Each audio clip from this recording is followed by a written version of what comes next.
ভাই গাড়িতে হাত দিচ্ছেন কেন? সেরকম একটা গাড়িতে যদি উঠতে পারতাম। গাড়িটা আপনাদের না? আমার বয়ফ্রেন্ডের। আপনার বয়ফ্রেন্ডকে একটু একবার অনুরোধ করবেন, একবার উঠতে দিত। আপনি এই গাড়িতে উঠলে আমার বয়ফ্রেন্ডের গাড়ির স্পিড ময়লা হয়ে যাবে। ঠিক আছে।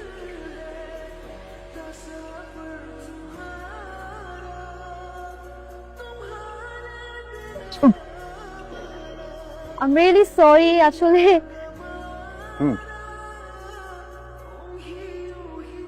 মনের মতো কাউকে খুঁজে পেলাম না। তোর সাথে প্রেম করার মানুষের অভাব। তার শুধু আমার ব্যাংক ব্যালেন্স দেখে, আমাকে কেউ দেখে না রে। তুই হচ্ছিস একটা চলন্ত এটিএম কার্ড। কেউ না কেউ তো আছে যে টাকা না মানুষ খোঁজে। যদি আমার কিচ্ছু না থাকে তারপরও কখনো আমাকে ছেড়ে যাবে না। এই যুগে এমন মেয়ে পাওয়া ভাগ্যের ব্যাপার। এমন কাউকে খুঁজে পেতাম যে বড়লোকদের দু চোখে দেখতে পারে না। ভার্সিটির ওই ডেঞ্জারাস মেয়েটার কথা মাথায় আসলো। তাহলে আমি এটাই চাই।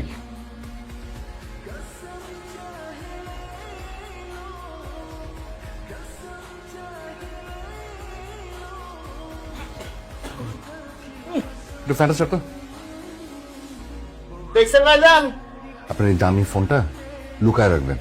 কাল থেকে মিশন শামার শুরু। অনেক হাঁটাহাঁটি করতে হবে। শামাকে যে করে হোক খুঁজে বের করতেই হবে।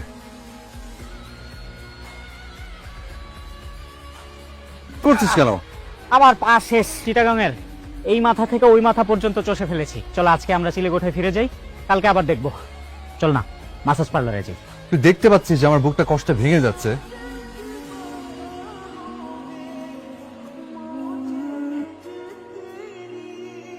এটা কি স্বপ্ন? সে কি আসমান থেকে টুপ করে এসে ছাদের উপর এসে পড়লো? কি সুন্দর হাসে রে। তুই যদি আরেকবার আমার মেকআপ চুরি করিস আমি কিন্তু তোকে ছাদ থেকে ফেলে দিই। আমি তো তোর মতো ওই মধ্যবিত্ত আদর্শ নিয়ে পড়ে থাকবো না। আমার চাই মার্সিডিজ ওয়ালা জামা। আপনারা কারা?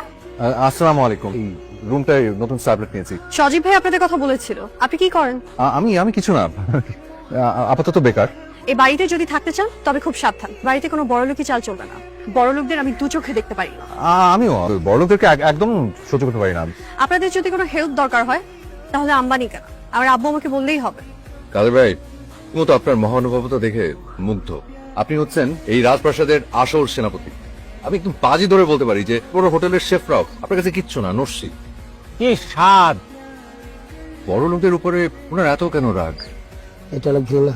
আমার একটা বড় ভাই আছিল, বড় লোকের পোলা, সাথে ব্যবসায় পার্টনার ছিল। সেই লোক ওনার সমস্ত টাকা জালিয়াতি করে মারা দিছে। ওনার জেলও খাটাইছিল। উনি গলায় দড়ি। আমি তো ভেবেছিলাম এটা একটা মজার রোমান্টিক কমেডি। তুই গল্প তো রক্ত দিয়ে লেখা। ও যখন জানবে যে আমিও ওই ক্লাসেরই একজন, যে আমিও তো ওর সাথে আবার নতুন কোনো প্রতারণা করতে এসেছি। 112 টাকার হিসেব মিলছে না, ওই চিনির দাম দুবার লিখে ফেলেছেন। আরে তাই তো, 1 সেকেন্ডের মধ্যে হিসাব কমপ্লিট করে ফেললা। নাস্তা করেছো? চলো আমাদের সঙ্গে নাস্তা করবে। কালকের অডিটের একটা ব্যালেন্স শিট কোনোভাবে মিলাতে পারছি না।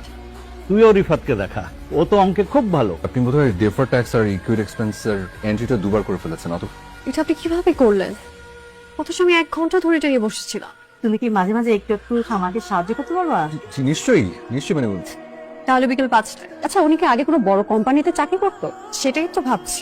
এই লোকটার মধ্যে না বড় কোনো রহস্য আছে। লোকটা কিন্তু ট্যালেন্ট। কি জানো? প্রবাবিলিটি আর স্যাম্পলিং এর চ্যাপ্টার। আমি আসলে বুঝতে চাচ্ছি এই থিওরিগুলো বাস্তবে কিভাবে কাজ করে। স্ট্যাটিস্টিক্স হচ্ছে ভবিষ্যতের আয়না। বড় বড় ব্যবসায়ীরা এটাকেই কিন্তু অস্ত্র হিসেবে ব্যবহার করে। বড় ব্যবসায়ীরা যারা মানুষের বিশ্বাসের ডাটা নিয়ে খেলা করে। আমি আসলে বোঝাতে চেয়েছি যারা বড় বড় ডিসিশন নেয়। বড় লোকদের কাছে রিস্ক মানে টাকা হারান। আমি দুঃখিত শামা। আপনি কি ওই অঙ্কটা আমাকে শেখাতে পারবেন? কিভাবে মানুষকে ঠকিয়ে বড় হওয়া যায়? জ্ঞান হলো এমন একটা দেয়াল যে আপনাকে অমানুষদের কাছ থেকে রক্ষা করবে। অন্ধকারকে ঘৃণা করে কখনো অন্ধকার দূর করা যায় না। ঘৃণাটা থাক, কিন্তু ওই ঘৃণা আপনার চোখ দুটো যেন অন্ধ না করে দেয়। এই পরিচয় আমি সারা জীবন থাকতে আসিনি। আর তাছাড়া আমি চাই না ও বড়লোকদেরকে সারা জীবন ঘৃণা করুক। আমি চাই ও নিজে থেকে বুঝুক যে পৃথিবীর সব মানুষ ওই লোকটার মতো একই ছাঁচে গড়া না। এমন একটা উদাহরণ তৈরি করতে হবে যাতে ও নিজে থেকে বুঝতে পারে যে পৃথিবীর সবাই এক হয় না। ওকে একটা সুন্দর পৃথিবী দেখাতে চাচ্ছি। সেই পৃথিবীর দরজায় আমি দাঁড়িয়ে আছি অনেক বড় একটা মিথ্যা নিয়ে। চলো তো। আসেন আসেন না। কোথায় আঙ্কেল, কোথায়? তাড়াতাড়ি আসেন আপনি। অ্যাম্বুলেন্সের জন্য ওয়েট করতে গেলে অনেক দেরি হয়ে যাবে। আপনি প্লিজ আপনাদের গাড়িটা একটু বের করেন। আমাদের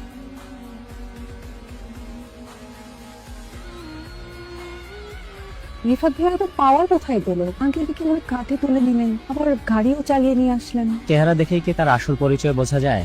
বুঝতে পারছি না কি বলা উচিত। এবার আপনি বাসায় যান, ক্লান্ত দেখাচ্ছে আপনাকে অনেক। আপনি একা?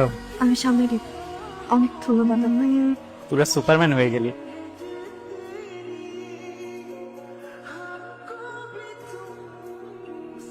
আপনি আঙ্কেল ঠিক আছেন? আপনাকে একটা জিনিস দেওয়ার ছিল। খুব দামি কিছু না, একদম সাধারণ। এই যে কৃতজ্ঞতা। এই শহরে অন্তত একজন মানুষ আছে যাকে চোখ বন্ধ করে বিশ্বাস করা যায়। আমার উপর এতটা ভরসা করা কি ঠিক হবে? আমি এগুলো খুব যত্ন করে রাখবো। কপালটাই খারাপ। দেখেই ব্যাগটা দিবেন, আর দাম রাখবেন মাত্র 5,000, বাকি 45,000 আমি আপনাকে দিচ্ছি। ম্যাডাম শুনুন, আপনি কি আমাদের এই ব্যাগটি পছন্দ করেছিলেন? 50,000 টাকা দামের ব্যাগটি মাত্র পাচ্ছেন 5,000 টাকায়, 90% ডিসকাউন্ট। কিন্তু কোনো ডিফেক্ট নাই তো? ঠিক আছে, প্যাক করে দিন। আচ্ছা, আমার ব্যাগগুলো একটা রিকশায় তুলে দিন তো। এই ছিল আমার কপালে। তো দাঁড়িয়ে আছেন কেন? উঠো। আপনার ভাগ্য তো এখন আকাশের উপরে। আরে আপনি এখানে? হাঁটাটা এমন দেখাচ্ছে কেন? ও। আপনি কি ব্যথা পেয়েছেন কোথাও? আসলে হয়েছে কি যে এই স্যান্ডেলটা দিয়েছে না, আমার পায়ে আর কি এক সাইজ ছোট হয়েছে, ফিটিং ঠিক হয়ে যাবে মনে হয়। আচ্ছা, আপনি আমাকে বলেননি কেন? দোকান থেকেই বড় এক্সারসাইজ পাল্টে নিয়ে আসতে পারতাম। আপনি এত শখ করে একটা জিনিস দিয়েছেন, ওটা আবার পাল্টাতে যাওয়াটা কেমন দেখায়? অদ্ভুত মানুষ আপনি। চলুন তো। এই রে, বৃষ্টি নেমে গেল। আপনার সাথে এই সেদিন দাঁড়িয়ে বৃষ্টি দেখা, সবকিছু কেমন যেন খুব অবাস্তব মনে হচ্ছে। আপনি নিজেকে যতটা সাধারণ বলেন, আপনি কি আসলেই ততটা সাধারণ? আমি সাধারণ কিনা জানি না, আমি আপনার বিশ্বাসটুকু কখনো ভাঙতে চাই। আপনাদের এই পুরনো বাড়িটা আমাদের কোম্পানি একটা আইকনিক প্রজেক্ট বানাতে চাই। এটা তো আমাদের একমাত্র মাথা গোঁজার ঠাই। আপনাদেরকে দিয়ে দিলে আমরা কোথায় থাকবো? আমরা প্রথমে আপনাকে 3 কোটি টাকা দেব। আপনার কোম্পানি এত বিশাল অফার কেন দিচ্ছে? আমরা আমাদের কোম্পানির সকল ক্লায়েন্টদেরকে বিশেষ সম্মান দিয়ে থাকি।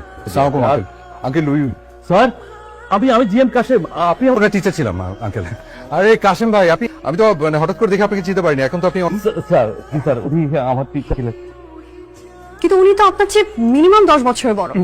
উনি আমার যে বয়সে ছোট হলেও মেধাবী কিন্তু ছিলেন অসামান্য। আসলে আমার অনেক পুরনো বিশ্বস্ত স্টুডেন্ট তো, ওনার সাথে একটু হিসাব নিকাশ কয়েকটা একটু বাকি ছিল, যেহেতু পেয়ে আপনি ভেতর আমাকে আর স্যার বলবেন না।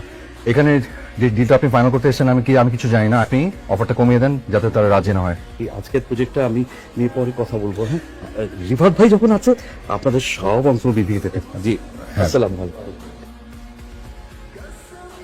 আমি তাহলে আপনার ওষুধটা নিয়ে আসছি। ধরা পড়ার আগেই তো সত্যিটা বলে দেওয়া উচিত। বিবাদ ভাই, এতক্ষণে আইছেন? কেন কি হয়েছে? আপনার আব্বা জান আইছেন? উনি কই? শ্যামাবাদের বাসায় বসাইছে।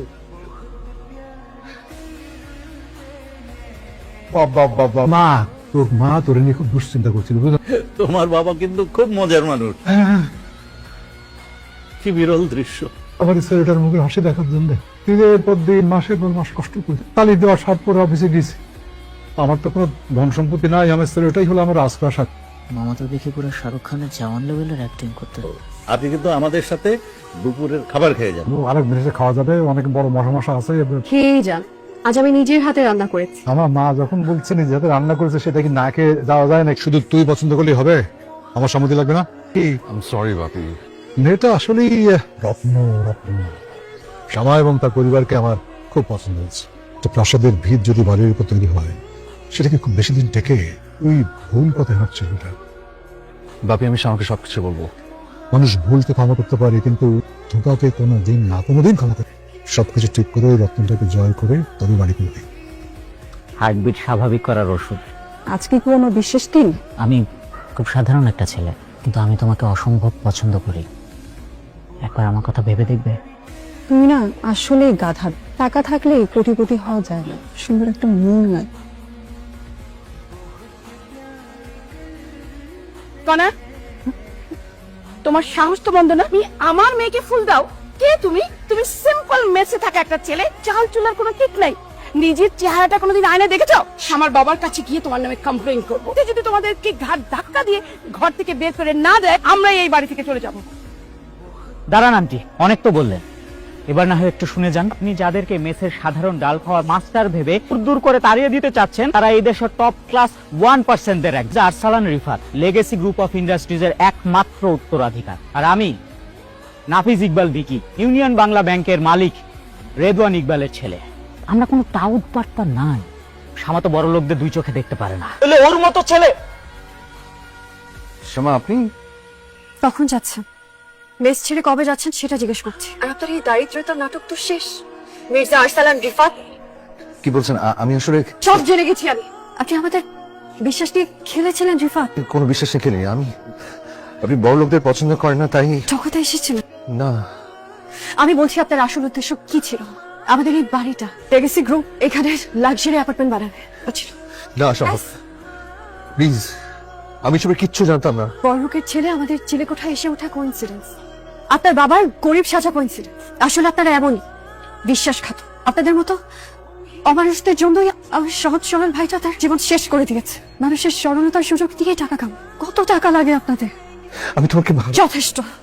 এই মুহূর্তে আমাদের বাড়ি থেকে বের হয়ে যায়, নাহলে আমি আমার ভাইয়ের মতো নিজেই নিজের জীবন শেষ করে দিই। চলে যাচ্ছি। আপনার সামনে কখন আসবো?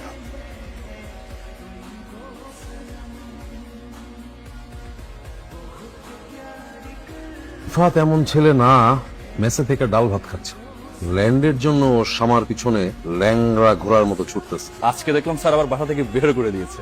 এটাই তাইলে পারফেক্ট টাইম। শামার আব্বা যেহেতু একটু সহজ সরল স্বভাবের, আমার বন্ধু শামীম ওর সিগনেচারটা আবার কাজে দিবে। রিফাত যেহেতু এখন নাই, ওর গেমটা এখন আমার।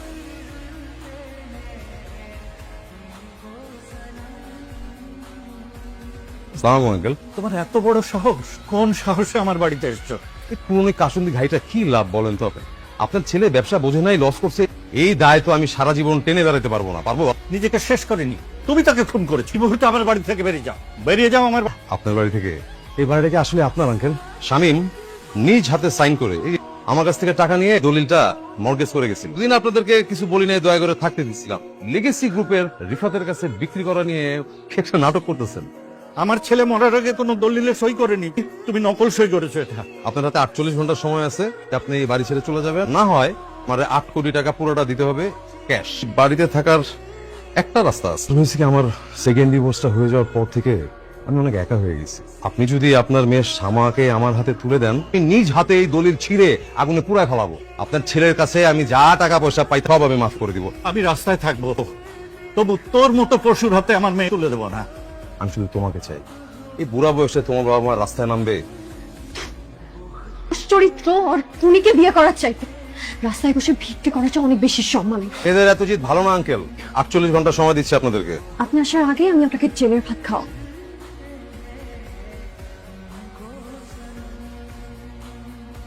হ্যালো হ্যালো বিকি।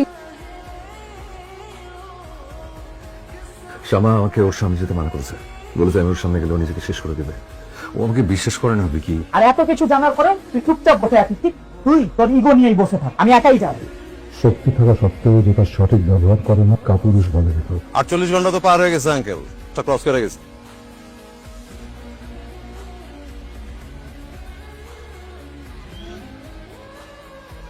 সাহস থাকলে আর এক পা আগায় দেখা। কয়টাকে যদি জেলে না ভরছি তাহলে আমার নাম বিকি না। এটা কে রে? রিফাত মির্জার ভাই, আর শামা আমার বোন। কানটা খুলে ভালো মতো শুনেন, এই পুরা শহর আমার। খুব সাবধান, আমার সামনে গলার ভলিউম একদম কম।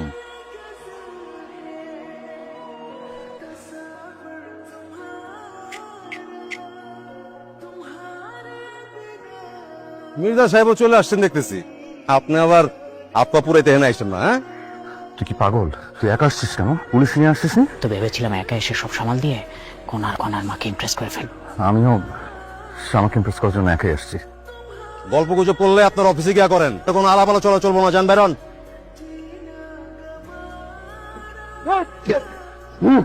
এই সব কটাকে থানায় নিয়ে চল। জালিয়াতি এবং জমি দখলের অনেক অভিযোগ ছিল। আপনার বাড়ির ভুয়া দলিল এবং সই সবকিছু আমার হাতে চলে আসছে।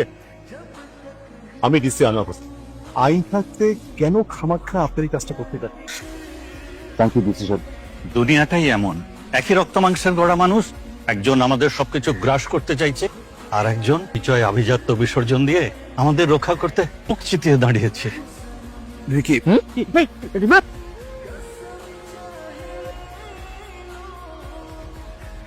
দেখি ভাই ডক্টর কি বলো? আরে আমি আসলে আপনার একটা টেস্ট নিচ্ছি। আপনি অসুস্থতা নিয়ে নাটক করছিলেন, আপনাদের সবার লজ্জা হওয়া উচিত। শুনুন, আরে শামা, আমি জানি কাজটা ঠিক হয়নি, আমি আসলে শুধু একটু দেখতে চেয়েছি। কি দেখতে চেয়েছি? আপনি আসলে কে? এই রিফাত আমি নিজে করেছি।